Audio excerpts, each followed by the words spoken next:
Hola, hola, ¿cómo están? Muy bienvenidos y bienvenidas a un nuevo programa de Ecoagenda. Mi nombre es Lourdes López y los voy a estar acompañando durante todo este tramo de información ambiental, Agenda Verde del Congreso de la Nación, como siempre les decimos, también lo que está sucediendo con Ambiente de Nación, con el Ministerio de Ambiente de Nación y por supuesto qué pasa a nivel mundial, porque hay muchas cuestiones que tienen que ver con las emisiones de dióxido de carbono, también con la separación de residuos, con el reciclado, con nuevos proyectos que van apareciendo y de qué manera, bueno, va avanzando este cambio climático que de alguna manera tratamos de mitigarlo, tratamos de controlarlo, también con las voces de especialistas, aprendiendo conceptos, porque esa es la única forma que finalmente le podemos dar pelea o ponerle un stop a este cambio climático que se siente en la temperatura, que lo siente nuestro planeta y que lo siente la vida humana y los ecosistemas. Con información y por supuesto con este tipo de programas como el que tenemos nosotros. Pero comenzamos con la grilla de invitados. Vamos a tener un programa con mujeres, mano a mano particularmente, y en este caso la bióloga Cornelia Huichi, que nos introduce en la conservación de la biodiversidad. Obviamente que tiene que ver con la amenaza de la introducción de especies exóticas, un tema que también tenemos tape, que tenemos información y que ella, por supuesto, muy detalladamente nos contará al respecto. También la diputada María Rosa Martínez, que en minutos va a estar en comunicación con nosotros para abordar también cuestiones con el medio ambiente, con esta capacitación integral en materia de ambiente para medios de comunicación, así también otros temas que nos informará sobre la obligatoriedad, en este caso, de la capacitación ambiental para aquellos que forman parte de los medios, pero también algunas modificaciones en la Ley de Educación Ambiental que tiene que ver con con esto que les venimos planteando puntualmente de enriquecer a través de los promotores ambientales. Promotores y promotoras, otro tema que también ya vimos en el programa anterior con el diputado Daniel Arroyo. Pero hay una efeméride muy importante que queremos contarles ya mismo y que justamente cada 1 de agosto, antes de comenzar lo que es el ciclo agrícola, los pueblos andinos abren un pozo en boca de la tierra y le combinan los mejores alimentos que obtuvieron a través de las cosechas. La ceremonia de la Pachamama precisamente refleja una reverencia a la tierra como madre, creadora de las personas y como un ser que nos une en el amor y al que le debemos cuidado y agradecimiento. Vemos un poco de qué se trata.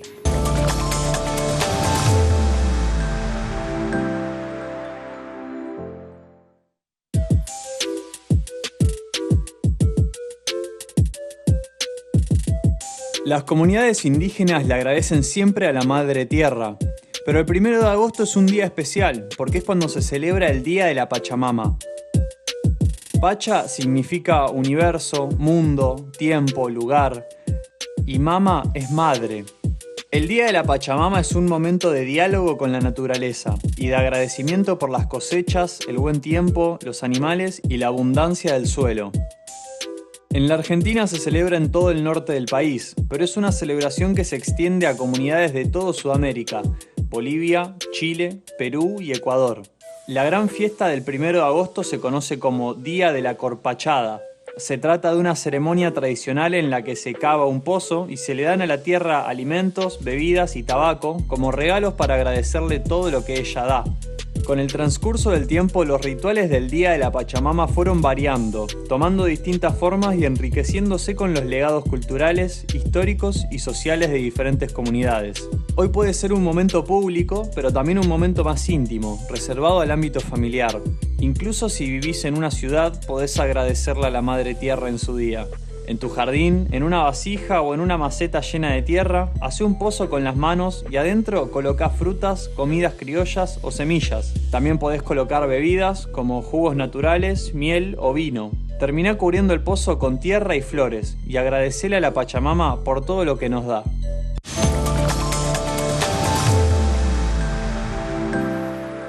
Como todos los 1 de agosto, el Día de la Pachamama. Bueno, tenemos ya una entrevista pendiente con la diputada María Rosa Martínez del Frente de Todos, junto a Ecoagenda. Gracias, diputada, por una vez más atendernos, recibirnos y de esa manera, bueno, poder hablar de muchos temas ambientales que sabemos que dentro de la Comisión de Recursos Naturales y Conservación del Ambiente Humano hacen un gran trabajo para poder dictaminar, pero puntualmente recién nos referíamos a esta obligatoriedad en capacitación integral en materia de ambiente para medios de comunicación.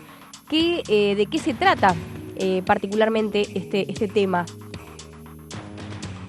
Mira, estamos pasando por una crisis ambiental evidente, de sequías y de lluvias intensas, de cambio climático y de aumento de la temperatura a nivel mundial, que se aceleró mucho más de los pronósticos que recibíamos, y realmente creemos que hay un rol muy importante, destacado, el que vos cubrís, Lourdes, sí, y el que creemos que hace falta, es necesario, que es que los medios de comunicación son una fuente muy importante de creación de sentido, de opinión pública, y no se trata de contradecir modelos de desarrollo, sobre todo en los países como el nuestro, y de producción con el cuidado del medio ambiente.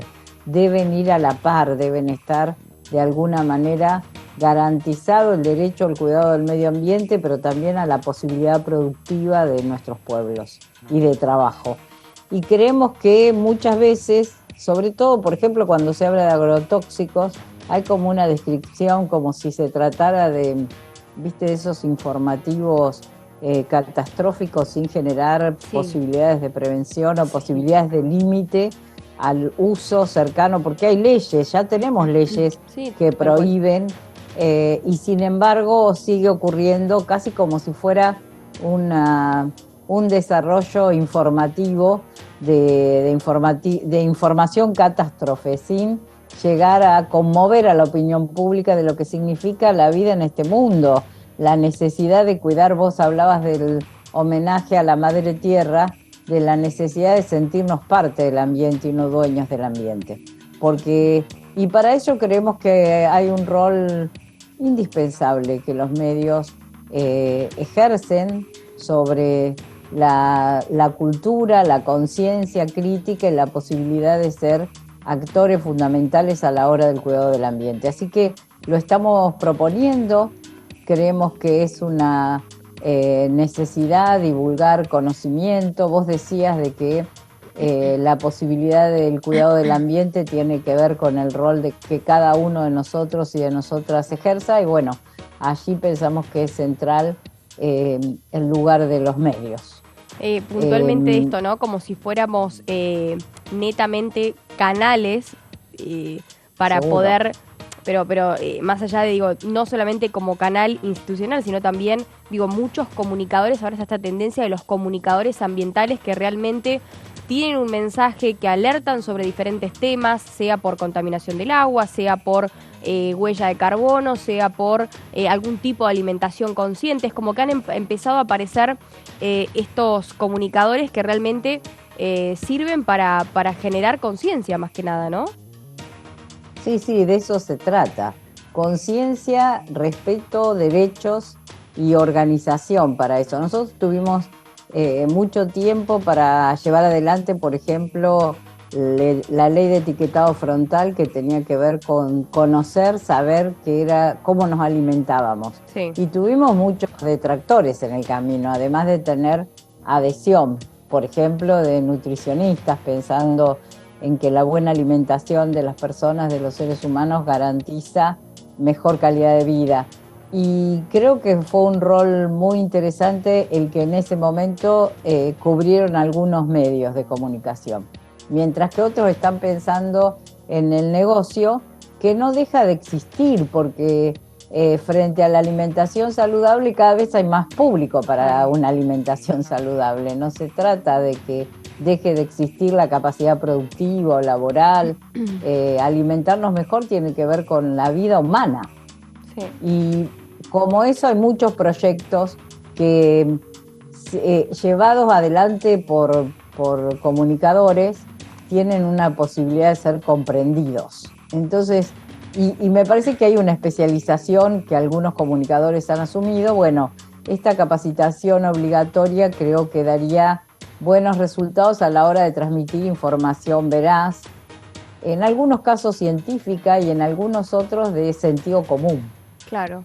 En esto y llevándola puntualmente a otro tema que tiene que ver con los promotores y las promotoras ambientales, que tiene que ver con la modificación en la ley 27.621, particularmente vendrían a cumplir un rol similar pero bajado a la sociedad misma. ¿Cuál es el en el territorio que habitamos, bien, cada uno de nosotros? Mirá, barrios, de escuelas, hecho bien. existe, exacto, con el tema de ley de envases, trabajamos bastante con promotores ambientales del conurbano bonaerense. Hay una tendencia hacia el cuidado del ambiente y al reciclado. Se han generado ecopuntos, puntos verdes en muchos municipios del conurbano y creemos que son una figura que lo que pretende es educar a los niños, a las niñas, pero también a las familias en el cuidado del ambiente, porque creemos que es un rol de la sociedad toda.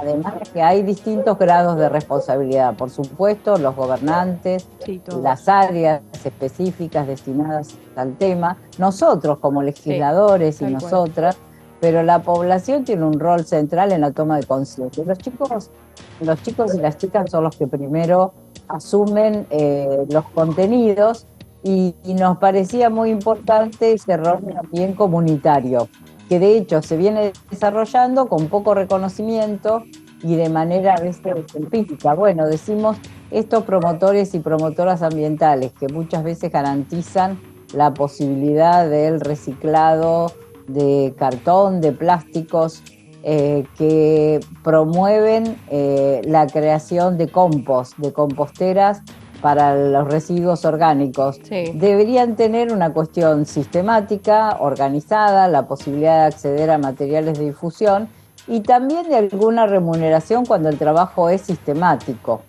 Y resulta que en muchos casos genera ahorro, sí, porque una cosa es llevar los residuos al SIAMSE y pagar una cuota alta por esa acción, y otra cosa es que los recicladores ahorren dinero a la sociedad, a los municipios, y que por otro lado generen recursos para su propio mantenimiento.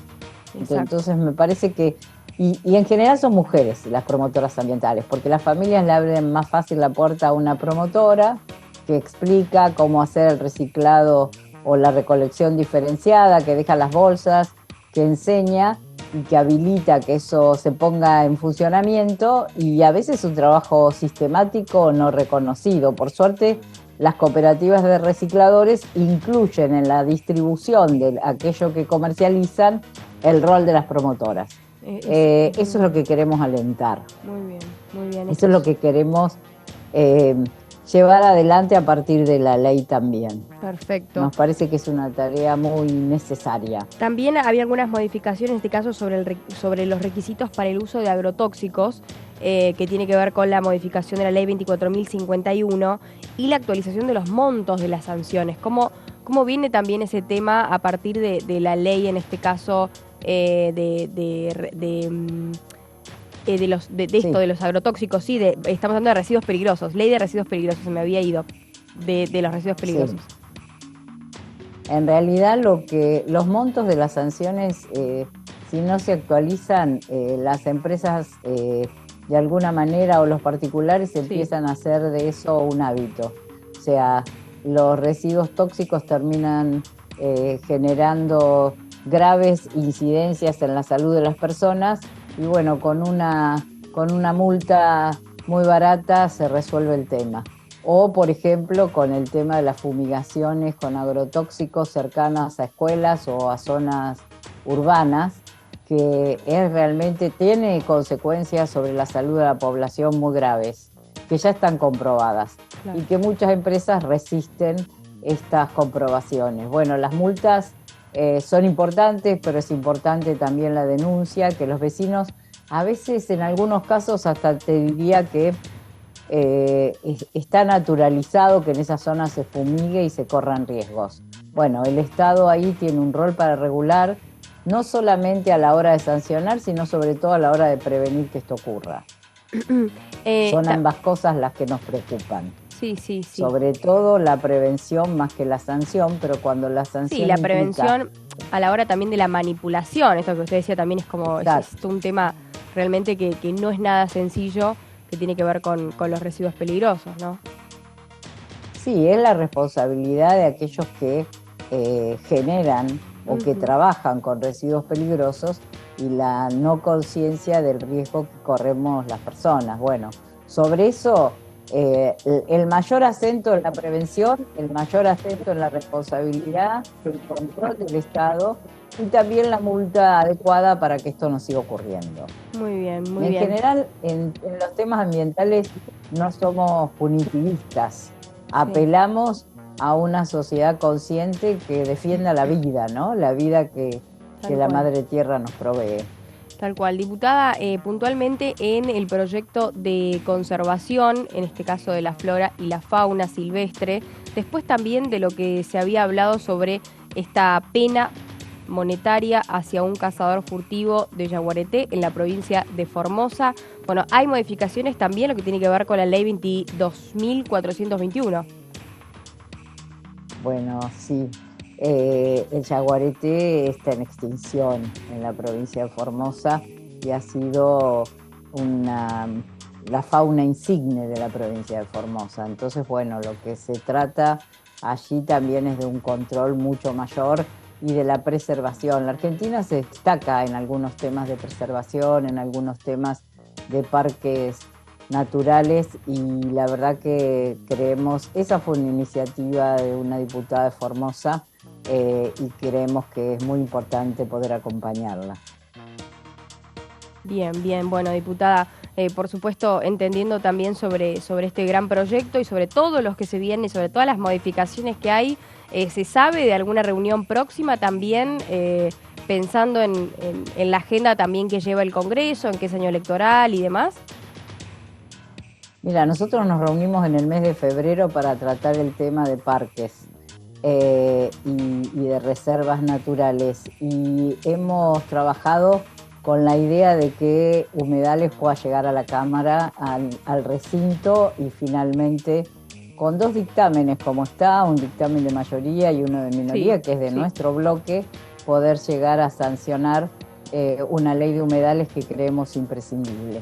Así que próximamente, es más, se ha reclamado por parte de la oposición y después no ocurre, ojalá podamos tener quórum a partir del 1 de agosto y poder tratar la numerosa agenda ambiental de una comisión muy activa en estos 3 años y medio y que queremos que siga estándolo. Es una prioridad de la vida en nuestra sociedad, en nuestro planeta, y es una prioridad de la cultura de nuestro pueblo para preservar el ambiente. Diputada, muchísimas gracias por la comunicación y bueno, vamos a estar en contacto seguramente. Muchas gracias a vos y felicitaciones por esta agenda.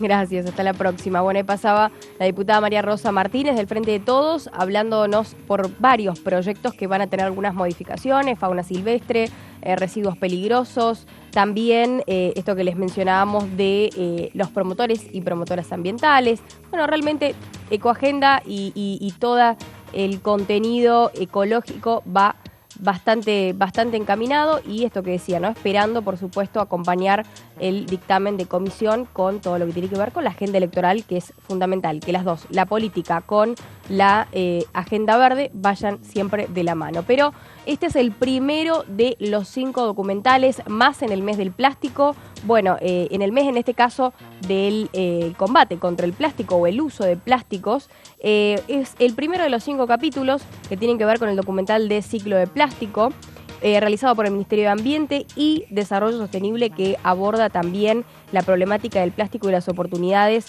que genera la economía circular. En esta entrega, algunos datos generales del problema y sus consecuencias en nuestro ambiente. ¿Cómo afecta el plástico en nuestra vida cotidiana? Mirá.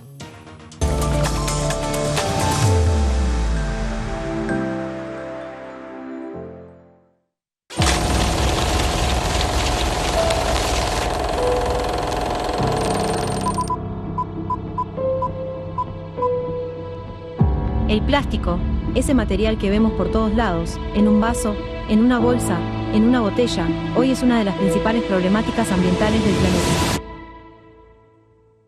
A nivel mundial, los seres humanos producimos 350 millones de toneladas de desechos plásticos cada año, de los cuales alrededor de 20 millones de toneladas terminan en los ecosistemas acuáticos.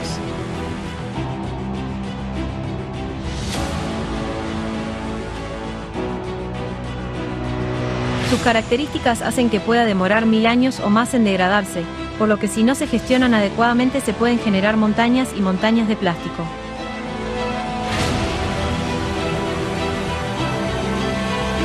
Los alimentos, el agua y el aire contienen microplásticos, pequeñas partículas que se desprenden de los envases. Por lo tanto, lo que a priori es un problema ambiental se transforma también en un problema de salud pública. ¿Somos conscientes de que aunque nuestros ojos ni nuestro gusto lo perciban, ingerimos plástico de forma indirecta? ¿Cómo se gestiona tanta cantidad de plástico? Es la pregunta que gobiernos, académicos, organizaciones de la sociedad civil y empresas se hacen a diario. Hay múltiples acciones que se pueden realizar para combatir la problemática. Algunas requieren de medidas políticas y empresariales a escala global y nacional. Otras dependen de decisiones individuales a tomar en relación a los residuos, como separar, reutilizar, reciclar y compostar. Hoy a nivel mundial, el 90% del plástico producido se entierra, se quema o se desecha en el ambiente, muchas veces después de un solo uso. ¿Qué pasaría si ese plástico considerado normalmente como basura recibiera un tratamiento adecuado en lugar de ser desechado afectando a nuestro ambiente?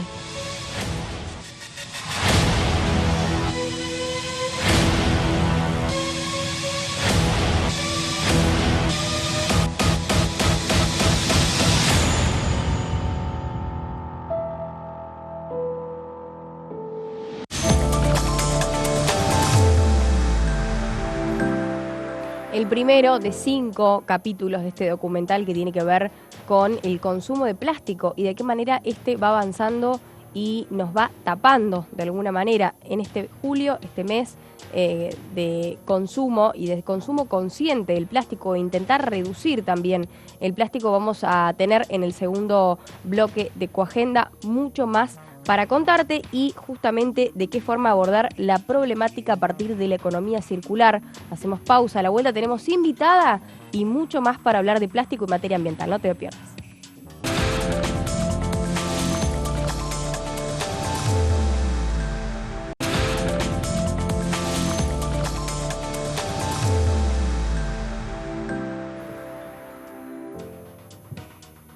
Muy bien, continuamos en Ecoagenda a través de la pantalla de Diputados Televisión y recién te adelantábamos también lo que pasa con el tema del plástico, ¿no? Este segundo capítulo de 5 a partir de un plástico generado por, de un documental sobre el plástico generado por el Ministerio de Ambiente de Nación, en este caso que aborda la problemática y las oportunidades que genera la economía circular. En esta entrega vas a conocer el destino de los residuos a partir de que salen, en este caso, de nuestras casas y vas a escuchar también testimonios de autoridades gubernamentales sobre la gestión de los residuos. Lo vemos.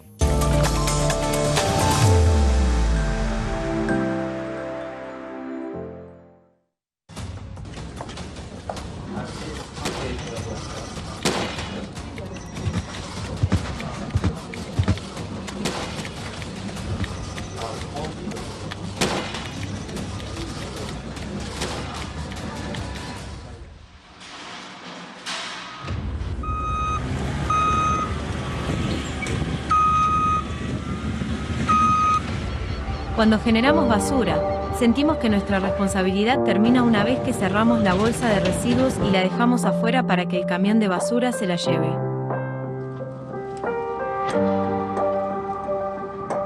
Generalmente, nos desligamos en ese momento del problema ambiental que eso implica.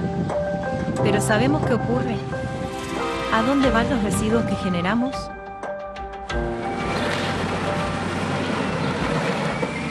Todos los residuos que no se logran recuperar, ya sea por el trabajo de los recicladores o por lo que se recupera a través de los sistemas municipales de recolección, terminan, en el mejor de los casos, en un centro ambiental en un centro de disposición final. En otros casos, lamentablemente, los que no cuentan con la infraestructura y los equipamientos para poder tratarla terminan en lo que se llaman basurales a cielo abiertos o microbasurales o quemas clandestinas en arroyos, ríos o directamente contaminando el mar.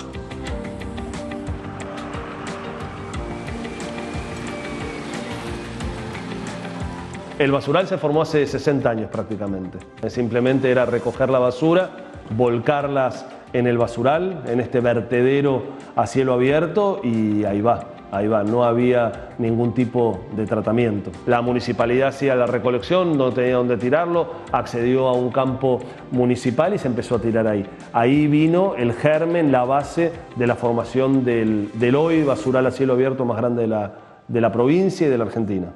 Tenemos 4 o 5 barrios que están muy cerca y que lamentablemente tienen condiciones, algunas afecciones de salud muy recurrentes ligadas a la existencia del basural, la contaminación del aire. Hay un índice muy alto de enfermedades respiratorias en estos barrios. Así que bueno, un impacto muy fuerte en eso y a la vez también genera una situación social dual.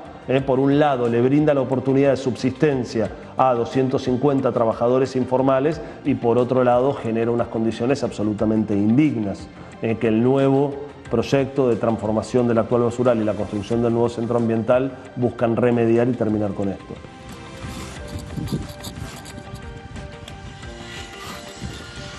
Un centro ambiental es un espacio físico que cuenta con equipamientos, infraestructura, con tecnología, con un sistema de trabajo que permite tratar las distintas corrientes de los residuos de manera adecuada. Puede incluir desde plantas de clasificación, equipamientos para el acondicionamiento y la comercialización de determinados materiales, puede ser un enfardado o triturado de vidrio o triturado de plásticos, puede ser playones de compostaje para poder compostar residuos orgánicos.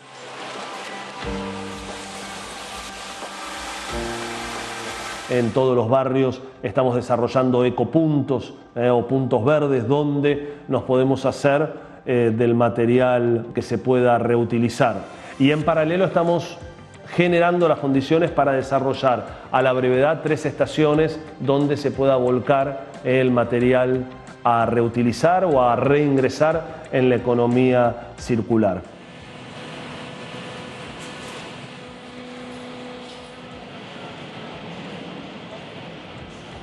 En el ecopunto nosotros recibimos el material que traen los compañeros de la calle, que están en las bases operativas. Traen el material acá, nosotros acá lo clasificamos para darle un valor agregado.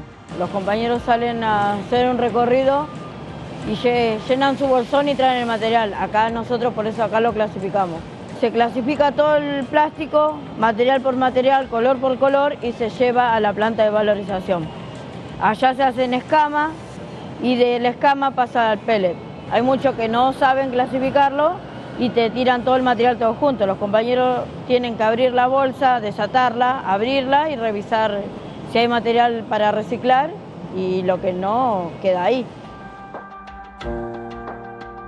Lo que no se recupera a través de esos procesos termina en lo que se llaman los centros de disposición final, es decir, los módulos de disposición final. Es decir, lo que no logramos recuperar a través de todo este proceso termina en estos módulos que cuentan con la tecnología adecuada para poder evitar los impactos ambientales que tienen estos residuos. Implica la impermeabilización del suelo para que eso no vaya a las napas, la colección de los lixiviados para poder ser tratados y también la cobertura diaria, la colección del metano para que no genere bolsones de metano. Es decir, es una tecnología diseñada para minimizar el impacto de estos residuos. La solución es una. La solución la encaramos y la encaramos de la mano del Ministerio de Ambiente de la Nación, a través del programa GIRSU, Gestión Integral de Residuos Sólidos Urbanos. Logramos encontrar una parcela que se adapta a las necesidades del GIRSU y ahí se empezó, después de mucho camino recorrido, se empezó la construcción del nuevo Centro Ambiental de Luján. Bueno, junto al centro ambiental, por supuesto, también viene el saneamiento del actual basural, que se va a reconvertir completamente y que viene con un nivel de avance importante. En paralelo empezamos a trabajar con los vecinos. El objetivo es profundizar la separación en origen.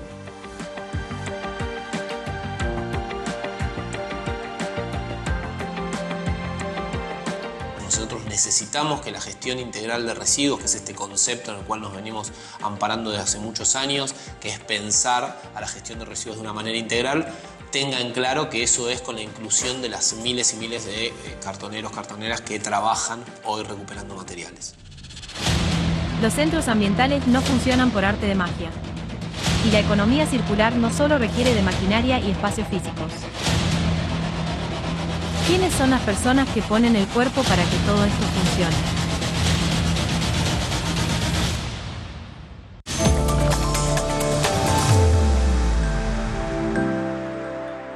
Muy bien, bueno, hay una parte de lo que era, de lo que son estos 5 capítulos hablando sobre plástico, pero ya mismo tenemos que entrar en lo que es una conversación interesantísima con Cornelia Huichi, que es bióloga con orientación en ambiente y ecología, especializada en gestión ambiental, es miembro de la red de jardines silvestres del municipio de Almirante Brown y también comunicadora sobre la conservación de la biodiversidad. Tiene un podcast que se llama Cohabitat y en este podcast, bueno, se habla y se menciona un montón de cosas que tienen que ver con la naturaleza en sí, pero con los ecosistemas y con la biodiversidad misma.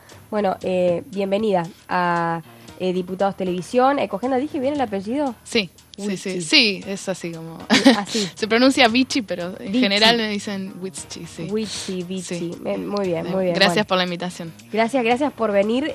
Y bueno, hablemos de esto, de biodiversidad, de la importancia también de conocer. Nosotros siempre en Ecoagenda estamos tocando temas que tienen que ver con la conservación, con las modificaciones, con las repercusiones en las modificaciones de la biodiversidad, pero puntualmente, ¿qué es y qué significa?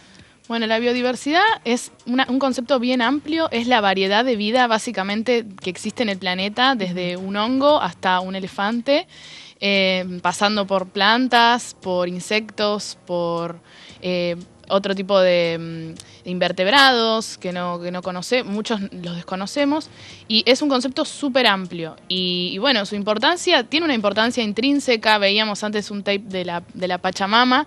Sí. En Ecuador, por ejemplo, la Pachamama está en la Constitución, y ya quiere decir, esto le da una importancia muy grande a la Pachamama y a lo que implica, digamos, la tierra y la biodiversidad que tenemos en la tierra, que esto le da como una importancia intrínseca, o sea, por sí misma, por existir, la naturaleza y obviamente la biodiversidad debería tener derechos, pero si queremos empezar a ver qué utilidad tiene para nosotros los humanos la biodiversidad, tenemos que pensar que nos brinda desde los alimentos que consumimos, la fruta, la verdura, los insectos que polinizan esos alimentos que consumimos, el aire que respiramos, además del oxígeno, también está purificado gracias a los océanos y a la gran diversidad de plantas que tenemos.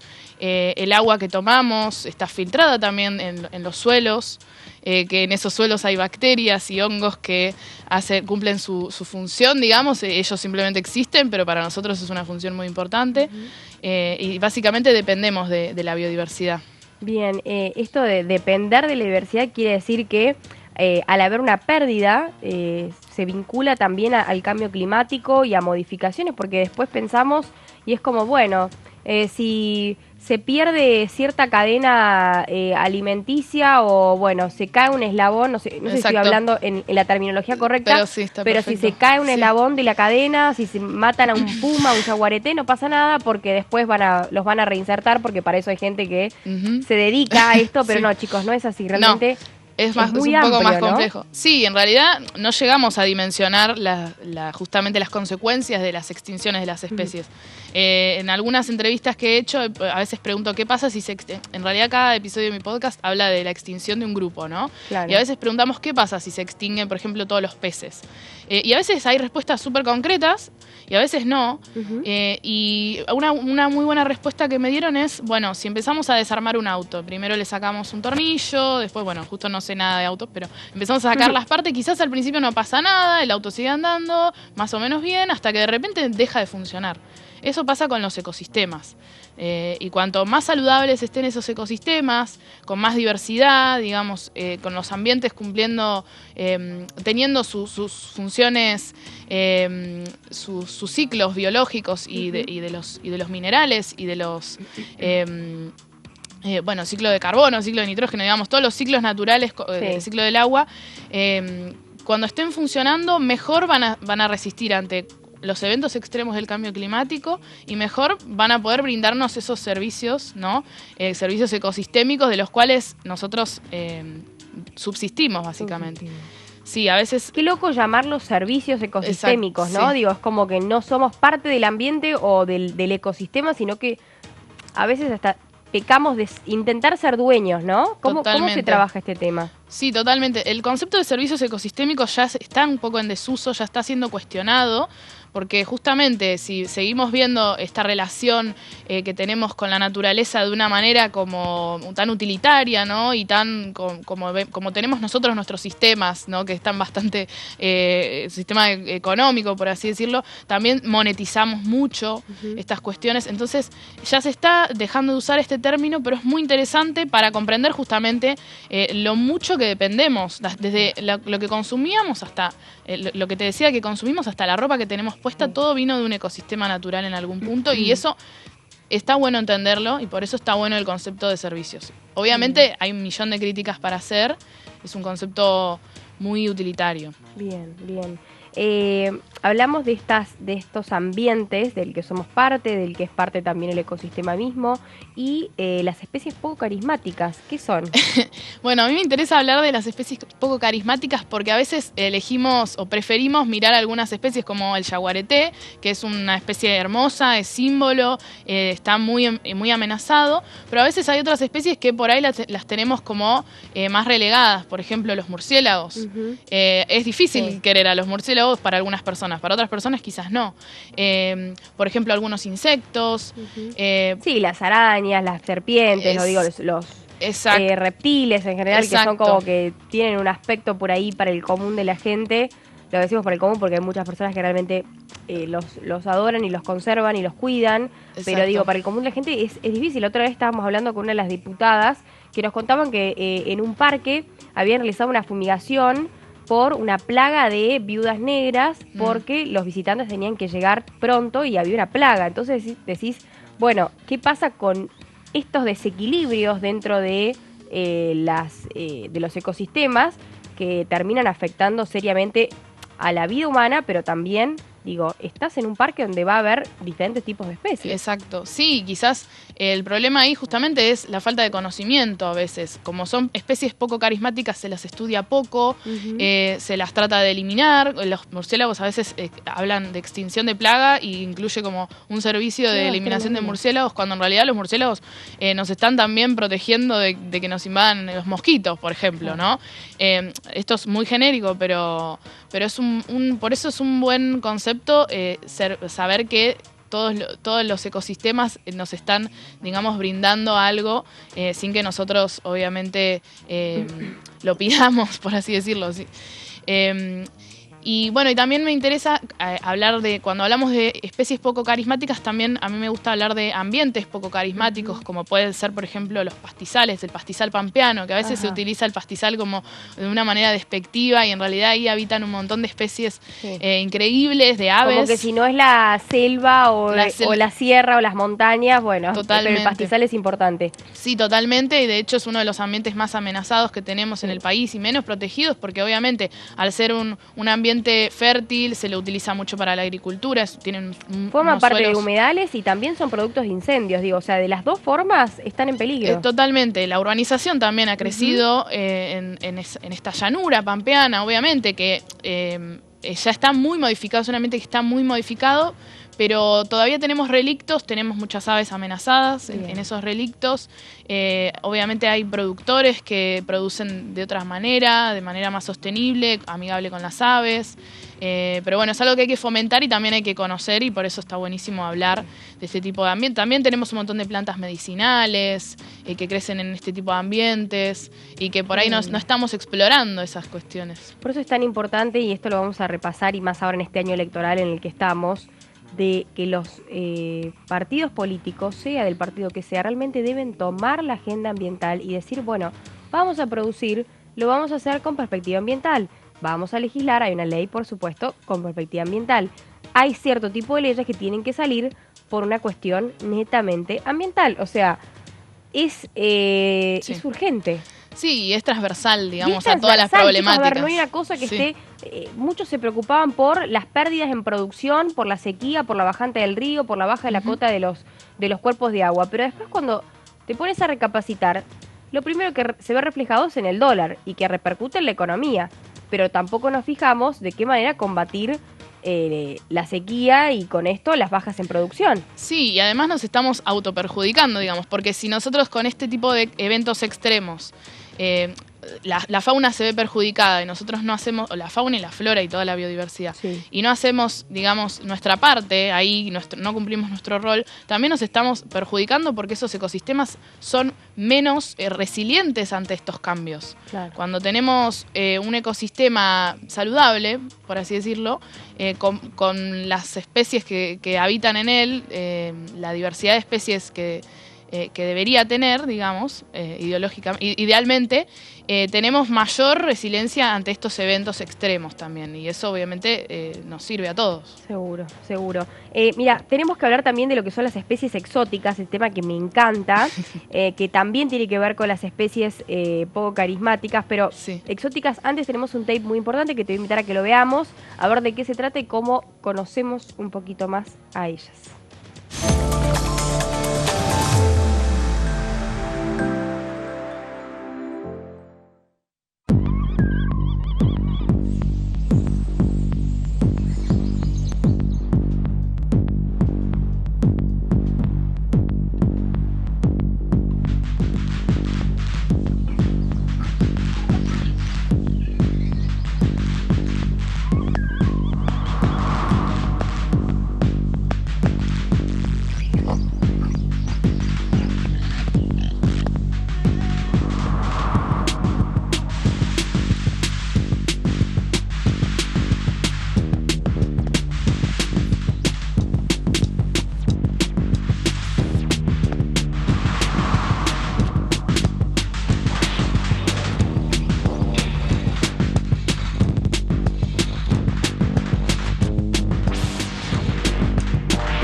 Bueno, ahora sí, ¿qué son estas especies exóticas invasoras, ¿no? Que están ahí siendo parte de las biodiversidades, porque vamos a hablar de biodiversidades en lo macro, pero también en lo autóctono.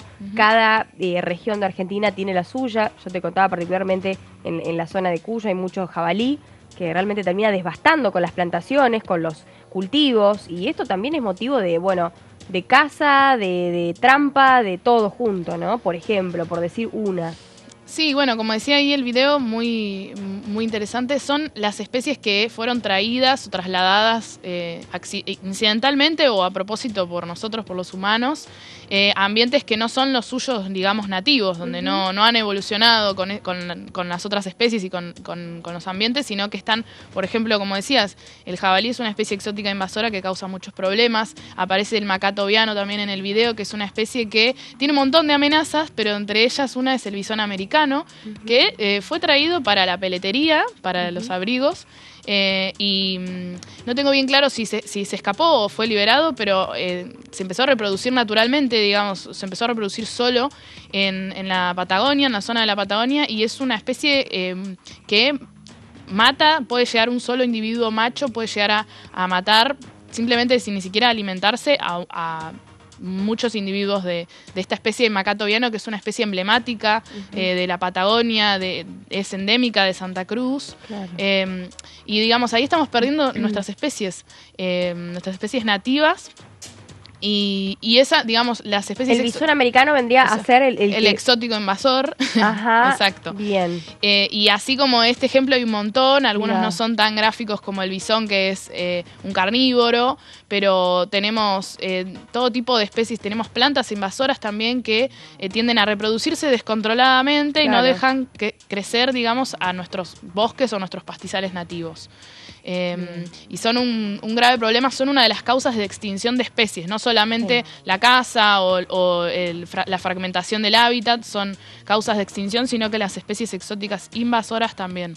Y es lo que hablábamos también, hace muy poquito hablábamos con otra bióloga de en este caso los castores, ¿no? Que por ejemplo es un tema también que está pasando, que alteran, al verse alterada la biodiversidad, después afectan, por supuesto, a la vida humana, y la vida humana los afecta a ellos. O sea, es como hay una multiplicidad de roles que realmente es complicado. Sí, tal cual. Bueno, con el castor tenemos ese problema en Tierra del Fuego que modifica el ambiente natural, el bosque natural fueguino, y el bosque no tiene manera de defenderse porque es una amenaza totalmente nueva. Y eso, como ese ejemplo, hay un montón. Y bueno, también... Con los carpinchos acá también en Nordelta, por ejemplo. El carpincho en realidad es una especie nativa que nosotros modificamos su hábitat, entonces se comporta... de esa manera, pero el carpincho es nativo de acá. Claro. A veces justamente las especies nuestras no las conocemos tanto a veces.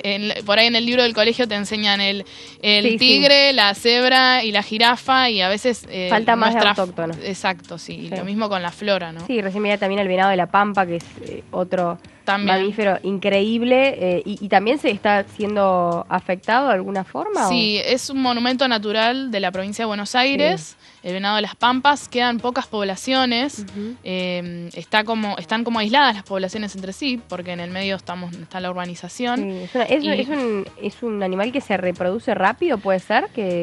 El venado, ¿cuánto más o menos tiene? No, tengo entendido que no sé bien cómo es su ciclo, pero al ser mamíferos grandes, no tienen un ciclo de vida. No tienen tanta cantidad de crías. No tienen muchas crías, exacto. Claro. Pero ahí no sé tanto de su biología. Claro. Sí sé que una de sus amenazas son los jabalíes. Por ejemplo, en la zona de Bahía de San Borbón, Campos del Tuyú. Mirá. En esa zona hay una población de venado de las Pampas, que por suerte pudimos ver, pero sí se encuentra amenazada por el avance del jabalí, que es una especie muy violenta, digamos. Sí, realmente. Sí. Bueno, y por último, preguntarte fundamentalmente de esto, ¿no? De cómo llevas Cohabitat, qué te genera también ser comunicadora ambiental, pero seguir haciendo lo que te gusta. O sea, es como que estás haciendo un poco de todo, tenés mucha actividad en redes y también tenés este podcast que... Bueno, sigue siendo un canal para informar. Sí, el podcast en realidad es mi manera que encontré de informar o de comunicar sobre la biodiversidad, que por ahí no genera tanta ansiedad como las redes, que el otro día hablabas con Eco Intensa de la